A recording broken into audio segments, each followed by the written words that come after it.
Sa ating pag-aaral, pagkatuto at pamumuhay ng Ebanghelyo ni Jesucristo, kaninong nakakapagturo ang pagkakasunod-sunod ang pangyari? Isipin ninyo halimbawa ang mga aral na natutuhan tungkol sa mga espiritual na bagay na lubos na pinahalagan batay sa pagkakasunod-sunod ng mahalagang pangyaring naganap na ipanunumbalik ang kabuuan ng Ebanghelyo ng tagapagligtas sa mga huling araw na ito.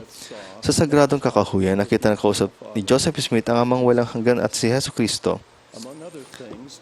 Maliban sa ibang bagay, nalaman ni Joseph patungkol sa tunay na katangian ng Pangulo ng Diyos at ang patuloy na paghahayag.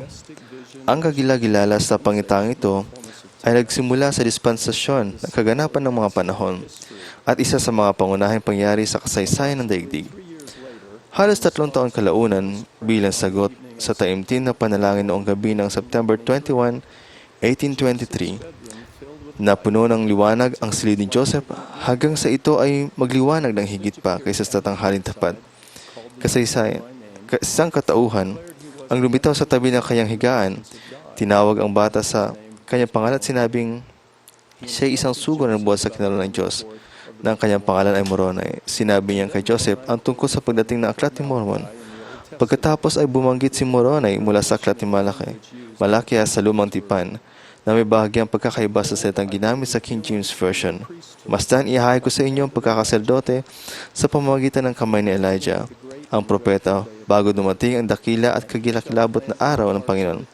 At kanyang itatanim sa mga puso ng mga anak ang mga pangakong ginawa sa mga ama, at ang mga puso ng mga anak ay babaling sa kanilang mga ama.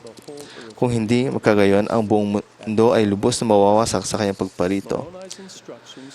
Sa huli, ang mga tagabili ni Moroni sa mga batang propeta ay 2 pangunahing tema. Una, ang Aklat ni Mormon, at ang pangalawa, ang mga salita ni Malakias na nagbabadya ng papel na gagampanin ni Elijah sa panunumbalik ng lahat ng mga bagay na sinalita ng Diyos sa pamamagitan ng bibig ng kanyang banal na propeta, buhat pa ng una.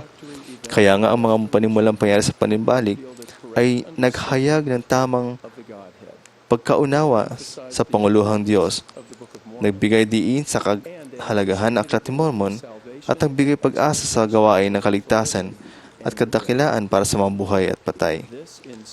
Ang napakagandang pagkakasunod-sunod na ito ay nakapagtuturo sa mga espiritual na mga bagay na lubos na pinahahalaga ng Diyos.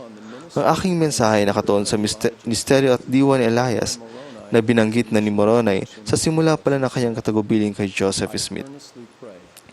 Taos puso kong idinadalangin tulungan ako ng Espiritu Santo. Si Elias ay propeta sa Lumang Tipan na pinagawa ng malalaking himala.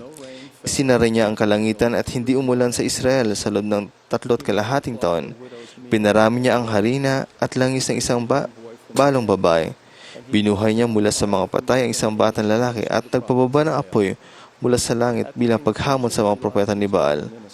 Sa katapusan ng ministeryo ni Elias, siya ay sumampa sa langit sa pamamagitan ng isang ipo-ipo at nagbago ang kalagayan. Nalaman natin mula sa mga makabagong paghahayag na tinaglay ni Elias ang kapangyarihan ng Melchizedek priesthood na magbuklod at ang propeta ang huling gumawa nito bago ang pagparito ni Jesucristo. Ipinaliwanag ni propetang Joseph Smith. Ang diwa, kapangyarihan at tungkulin ni Elijah ay upang magkaroon kayo ng kapangyarihang hawakan ang susi ng kabuuan ng Melchizedek priesthood at upang kamtin ang lahat ng ordinansa na napalo sa kaharian ng Diyos. Kailangan ng sagradong otoridad na ito na magbuklod upang ang mga ordinansa ng priesthood ay maging mabisas at legal dito sa lupa at sa langit. Nagpakita si Elias kay Moses sa bundok ng pagbabagong anyo at iginawad ang otoridad na ito kina Pedro, Santiago at Juan. Nagpakita muli si Elias kay Moses at sa iba pa noong April 3, 1836 sa Kirtland Temple na iginawad ang mga susiring iyon kina Joseph Smith at Oliver Cowdery. Nakatala sa mga banal na kasulatan na tumayo si Elias sa harapan nila Joseph at Oliver at sinabi, "Masdan, ang panahon ay ganap nang dumating na sinabi sa bibig ni Malakias.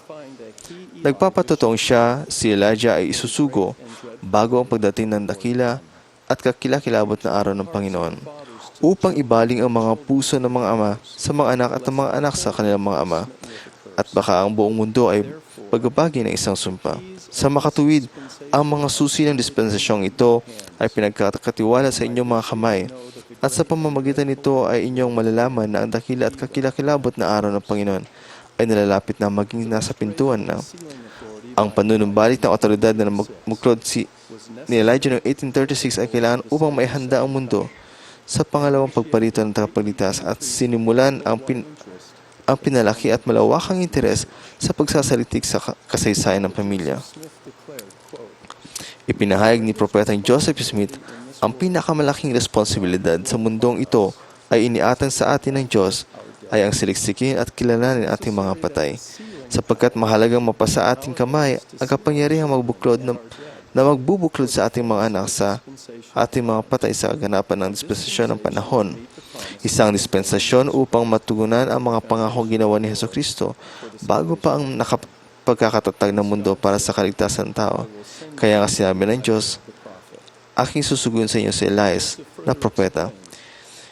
Pinaliwanag pa ni Joseph, subalit ano ang hangarin ng pagparito ni Elias o paano ba ito isa sa katuparan? Ang mga susi ay kailangang ipagkaloob. Ang diwa ni Elijah ay darating. Ang ebanghelyo ay itatatag. Ang mga banal ng Diyos ay magtitipon-tipon. May tatayong Siyon at ang mga banal ay magsisiakyat bilang mga pagligtas sa bundok ng Siyon. Subalit paano sila magiging mga tagapagligtas sa bundok ng Zion? Sa pamamagitan ng pagtatayo ng kanilang mga templo at pagtanggap ng lahat ng ordinansa para sa kanilang mga ninuno na namatay. At narito ang tanikala ng bibigkis sa puso ng mga anak sa mga ama at ang mga ama sa mga anak na nagsasakatuparan ng misyon ni Elijah. Itinuro ni Elder Russell M. Nelson na ang diwa ni Elias ay ang impluwensya ng Espiritu Santong nagpapatotoo sa banal na katangian ng pamilya. Ang kakaibang impluwensyang ito ng Espiritu Santo ay naghihikayat sa mga tao na kilalanin, itala, at mahalin ang kanilang mga ninuno at miyembro ng pamilya, kapwa noon at ngayon. Ang diwa ni Elijah ay nakaiimpluwensya sa mga miyembro at hindi miyembro ng simbahan. Gayunpaman bilang mga miyembro ng ipinunumbalik na simbahan ni Kristo, bahagi ng ating tipan na saliksikin ang ating mga ninuno at magsasagawa ng mga nakakaligtas na ordinansa ng Ebanghelyo para sa kanila. Sila ay huwag gisakdal lang bukod sa atin. At ni tayo kung wala ang ating mga patay ay hindi magagawang ganap. Dahil dito, sinasaliksik natin ang kasaysayan ng ating pamilya. Nagtatayo tayo ng mga templo at nagsasagawa ng mga ordinansa para sa patay. Dahil dito, isinugo si Elias upang ipanunumbalik ang otoridad na magbuklod na may bisa sa lupa at may sa langit. Tayo ay mga tagapaglingkod ng Panginoon sa gawain ng kaligtasan at katakalaan na hahadlang upang ang buong mundo ay hindi pagabagi ng isang sumpa. Ito ang ating tungkulin at dakilang pagpapala. Ngayon ay hihingin ko ang atensyon ng mga kabataan at mga bata ng bagong henerasyon habang nagbibigay din ko ang kahalagahan ng diwa ni Elias sa inyong buhay ngayon. Ang mensahe ko ay para sa buong simbahan, ngunit lalo lang higit na para sa inyo. Maaring isipin ng marami sa inyo na ang gawain sa family history ay ginagawa lamang ng mga nakakatanda. Ngunit wala akong alam na binanggit sa banal na kasulatan na may limitasyon sa edad o anong patakarang ipinaalam ng mga lider ng simbahan na ang mahalagang paglilingkod na ito ay para sa nakakatanda lamang. Kayo ay mga anak na lalaki at babae ng Diyos, mga anak ng tipan at mga tagapagtayo ng kaharian. Hindi ninyo kailangang umabot sa anumang itinakdang edad para tuparin ang responsibilidad ninyo tumulong sa gawain ng kaligtasan ng mga pamilya. Inilaan ng Panginoon sa ating panahon ang mahalagang resources na tutulong sa inyong matutunan at mahalin ang gawain ito na pinasigla ng diwa ni Elias. Halimbawa, ang Family Search ay koleksyon ng mga record, resources at serbisyo na madali makukuha gamit ang computer at iba't ibang device na ginagawa para matulungan ang mga tao sa pagsasaliksik at pagtatala ng kanilang family history. Ang mga resources na ito ay makukuha rin sa mga Family History Center na matatagpuan sa maraming gusali ng simbahan sa iba't ibang panig ng mundo. Hindi nagkataon lang na ang family search at ibang mga ibang bagay ay lumitaw sa panahon ng mga kabataan ay napakahusay sa paggamit ng teknolohiya, may kinalaman sa impormasyon at komunikasyon. Sinanay kayo magpadala ng mensahe at mag-usap sa computer para mapabilis at pasulong ang gawain ng Panginoon, hindi lang basta mabilis ninyong makugnayan niyo mga kaibigan. Ang mga kasanayan at kakayahan sa maraming kabataan ngayon ay isang paghahanda para makatulong sa gawain ng kaligtasan. Inihimo ko ang kabataan ng simbahan na matutuhan at maranasan ang diwa ni Elias. Hinihikayat ko kayong kilalanin, saliksikin ang inyong mga ninuno at ihanda ang inyong sarili sa pagpapabinyag sa bahay ng Panginoon para sa inyong mga namatay na kaanak. At hinihimo ko kayong tulungan ang ibang tao na magawa ang kanilang family history. Sa pagtugon ninyo sa panyayang ito na may pananampalataya, ang inyong mga puso ay babalin sa mga ama. Ang pangakong ginawa ni na Abraham, Isaac at Jacob ay mananatili sa inyong mga puso. Ang inyong patriarchal blessing na naghahayag ng inyong angkan ay iuugnay kayo sa mga amang ito at magiging mas makahulugan sa inyo. Ang pagmamahal at pagpasasalamat ninyo sa mga ninuno ay madadaragdagan. Ang inyong patotoo at pagbabalik loob sa tagapagligtas ay titindi at mananatili. At ipinapangako sa inyo na kayo ay paprotektahan laban sa matinding impluwensya ng kaaway. Sa pakikibahagi ninyo at pagmamahal sa banal na gawain ito, kayo ay mapapangalagaan sa inyong kabataan at sa habang buhay. Mga magulang at namumuno sa mga kabataan, mangyari tulungan ninyong matutuhan at maranasan ninyong mga anak at kabataan ang diwa ni Elias. Ngunit huwag ninyong lubusang higpitan o gawing formal o detalyado ang pagbibigay ng impormasyon sa training. Hikayatin ang mga kabataan na magsaliksik, sumubok at matuto para sa kanilang sarili.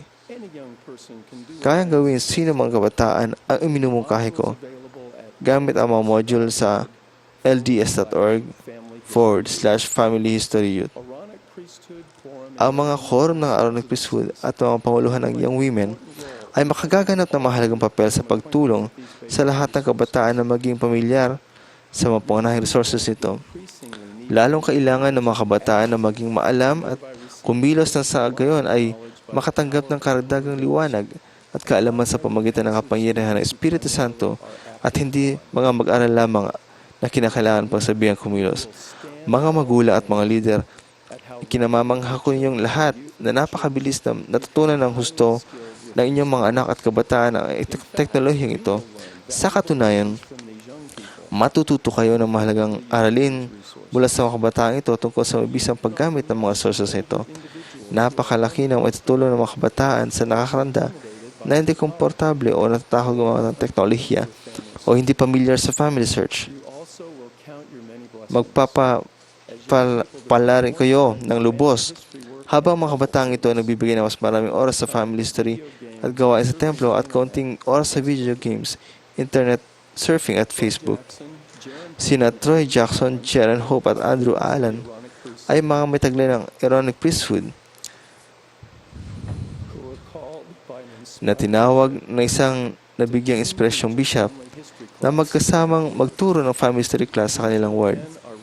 Ang mga kabataang ito ay kumakatawan sa napakaraming tulad ninyo na sabik matuto at may hangaring maglingkod, sabi ni Troy.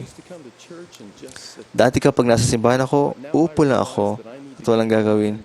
Pero ngayon ay narandam ko na kailangan kong umuwi at magawin. Lahat tayo ay maaaring mag-family history.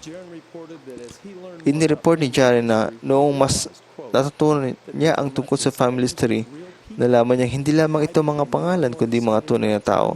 Lalo ako naging masigasig sa pagdadala ng mga pangalan sa templo. At sabi naman ni Andrew, nakasanayan ko ang family history na may pagmamahal at sigasig na hindi ko akalain na nakakamtin ko habang pinaghahandaan ko ang pagtuturo ng bawat linggo. Madalas na ipinaramdam sa akin Espiritu Santo na kumilos at subukan ng ilan sa mga paraang tinuturo sa akin. Dati, nakakatakot para sa akin ang family history pero sa tulong ng Espiritu na kaya kong gampanan tungkulin ko at tulungan ang mga maraming tao sa ward namin. Mahal kong mga kapatid, ang family history ay hindi lamang nakatutuwang programa o aktibidad na itinataguyod ng simbahan.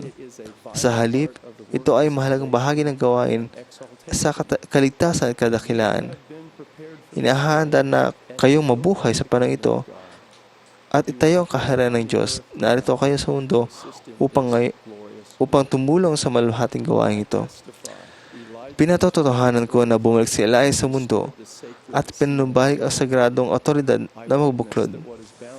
Pinatotohanan ko na ang ibinuklod sa lupa ay may bubuklod sa langit. At alam ko na ang mga kabataan ng bagong henerasyon na may mahalagang papel at gagampanan sa malaking gawain ito, ito ang aking patotoo sa pangalang ni Panginoong Hesus Kristo. Amen.